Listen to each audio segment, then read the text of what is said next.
Hello friends, स्वागत है आपका जीके प्रैक्टिस सेंटर में। फ्रेंड्स, आज के इस वीडियो में हम आरआरबी एनटीपीसी का जो एग्ज़ाम हो रहा है उनमें जो क्वेश्चन पूछे जा रहे हैं शिफ्ट वाइज, उन सब का एनालिसिस करने के बाद यहाँ पर हमने आपके लिए महत्वपूर्ण प्रश्नों का सेट यहाँ पर तैयार किया है, जो कि आपका अगर एग्ज़ाम है आने वाले टाइम में तो फ्रेंड्स आपके लिए ये बिल्कुल रामबाण साबित होने वाला है ये प्रैक्टिस सेट। तो फ्रेंड्स, आप इस प्रैक्टिस सेट को लगाकर ज़रूर जाएँ, आपका यहाँ से 2 से 3 नंबर बनने के पूरे चांसेस हैं। तो फ्रेंड्स, हमारा पहला क्वेश्चन देखेंगे और हमारे इस क्वेश्चन प्रैक्टिस सेट में आपको जैसे यहाँ पर देखा आपने एग्ज़ाम में 2024 तक के करंट अफेयर पूछे जा रहा है, तो उसको भी यहाँ पर शामिल किया गया है। और यहाँ पर आपका history, polity, geography, current affair सारा कुछ यहाँ पर मिलेगा, सिर्फ मैथ्स और रीजनिंग को छोड़कर। ठीक है, साइंस भी इसमें इंक्लूड किया गया है। ठीक है, तो चलिए फ्रेंड्स देखते हैं यहाँ पर हम। तो हमारा पहला क्वेश्चन है, किस राज्य ने 2024 में अटल भूजल योजना लागू की है? तो यहाँ पर जो ऑप्शन नंबर सी है आपका उत्तर प्रदेश, यहाँ पर ये इसका सही आंसर होने वाला है। ओके फ्रेंड्स, तो उत्तर प्रदेश राज्य ने 2024 में अटल भूजल योजना शुरू की थी। अगला क्वेश्चन है, नंदा देवी शिखर किस राज्य में है?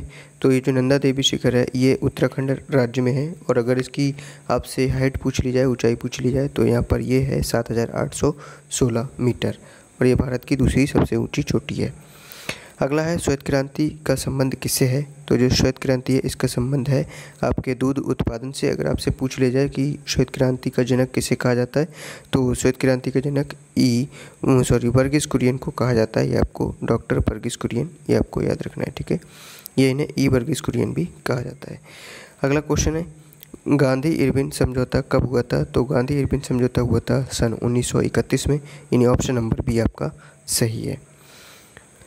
और ये किस लिए हुआ था? ये समझौता असहयोग आंदोलन और गोलमेज सम्मेलन के बीच हुआ था, ये आपको याद रखना है। अगला, 2024 में ऑस्ट्रेलियन ओपन पुरुष एकल खिताब किसने जीता? तो ये जीता था हमारा जानिक सिनर ने, यानी ऑप्शन नंबर सी आपका सही है। और ये कहाँ के हैं? इटली के हैं, ये आपको याद रखना है। अगला, सूर्य की सबसे बाहरी परत को क्या कहा जाता है? तो मोस्ट इम्पोर्टेंट क्वेश्चन, तो सूर्य की सबसे बाहरी परत को कहा जाता है कोरोना, यानी ऑप्शन नंबर सी आपका सही है। और ये कब दिखाई देता है हमें? तो ये सूर्य ग्रहण के समय हमें दिखाई देता है। अगला क्वेश्चन है, भारत छोड़ो आंदोलन का नारा किसने दिया था? तो भारत छोड़ो आंदोलन का नारा महात्मा गांधी जी के द्वारा दिया गया था। और ये भारत छोड़ो आंदोलन था, ये कब हुआ था? तो ये हुआ था 8 अगस्त 1942 को मुंबई के ग्वालियर टैंक मैदान से गांधी जी ने यह नारा दिया था, ये आपको याद रखना है। अगला, पीरियोडिक टेबल के जनक कौन हैं? यानी सबसे पहले पीरियोडिक टेबल किसने बनाई थी? तो ये बनाई थी मेंडलीफ ने, यानी ऑप्शन नंबर बी आपका सही है। और दिमित्री मेंडलीव ने 1869 में आवर्त सारणी प्रस्तुत की थी, ये आपको याद रखना है, यानी मेंडलीव का पूरा नाम यहाँ पर दिया गया है। अगला क्वेश्चन है, भारत के पहले लोकपाल कौन बने? तो भारत के पहले जो लोकपाल बने वो बने थे पिनाकी चंद्र घोष, यानी ऑप्शन नंबर ए आपका सही है। कब बने थे? 2019 में नियुक्त किया था इनको, ये आपको याद रखना है। अगला, 1857 के विद्रोह के समय भारत का गवर्नर जनरल कौन था? तो ये थे लॉर्ड कैनिंग, यानी ऑप्शन नंबर बी आपका सही है। 1857 के विद्रोह के समय लॉर्ड कैनिंग गवर्नर जनरल थे। अगला है, 2023 में चंद्रयान 3 का जो लैंडर था उसका क्या नाम था? तो इसका नाम था विक्रम, यानी ऑप्शन नंबर ए आपका सही है। ठीक है, विक्रम लैंडर और रोवर प्रज्ञान ने ठीक है, यानी जो लैंडर का नाम था वो विक्रम था और रोवर का नाम क्या था? प्रज्ञान, चंद्रमा के दक्षिणी ध्रुव पर सफल लैंडिंग की थी, ये आपको याद रखना है। अगला है, आयरन मैन ऑफ इंडिया, यानी भारत का लौह पुरुष किसे कहा जाता है? तो ये कहा जाता है सरदार वल्लभ भाई पटेल को, यानी ऑप्शन नंबर बी आपका सही है। अगला है, मनुष्य के शरीर में रक्त शुद्धिकरण का कार्य कौन करता है? तो ये करते हैं किडनी, यानी ऑप्शन नंबर सी आपका सही है, गुर्दे। ठीक है, ऑप्शन नंबर सी। अगला है, अंतर्राष्ट्रीय योग दिवस कब मनाया जाता है? तो ये जो है वो प्रत्येक वर्ष 21 जून को मनाया जाता है, ये आपको याद रखना है, ऑप्शन नंबर बी आपका सही है। और 2015 से संयुक्त राष्ट्र द्वारा इसको मान्यता प्राप्त हुई। अगला है, भारत की पहली महिला प्रधानमंत्री कौन थी? तो ये थी इंदिरा गांधी जी, ये आपको याद रखना है। ये 1966 में भारत की तीसरी प्रधानमंत्री और भारत की पहली महिला प्रधानमंत्री बनी थी।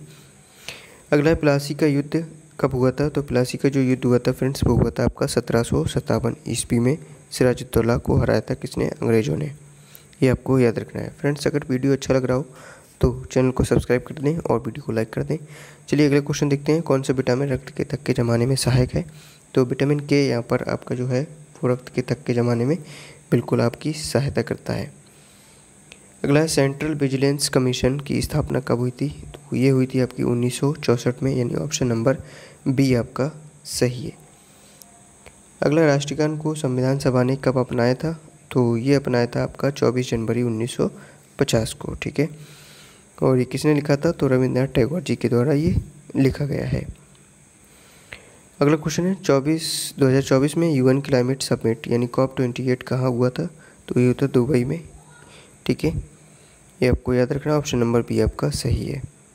अगला, DNA का पूरा नाम क्या है? तो DNA का पूरा नाम होता है डीऑक्सीराइबोस न्यूक्लिक एसिड, ठीक है।